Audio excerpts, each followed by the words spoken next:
Is your Bronco or Jeep hardtop hogging valuable space in your garage? If you're like me and you like to run topless for most of the season, then it's hard to find a good place to store your hardtop. First, measure your hardtop so you know the exact footprint you'll need.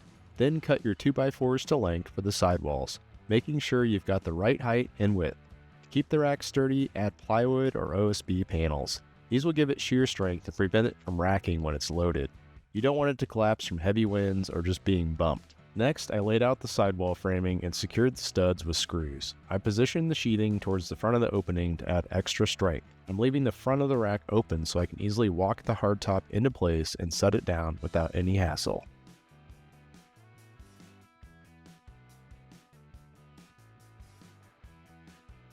Once both sidewalls are framed, I stood them up and tied them together with the longer cross pieces. Pro tip, if you've got a rack going to live somewhere other than your build area, move the sidewalls into place before connecting them. It's bulky and tough to move once it's fully assembled. Finally, I added sheathing to the backside to prevent side-to-side racking when the top is loaded.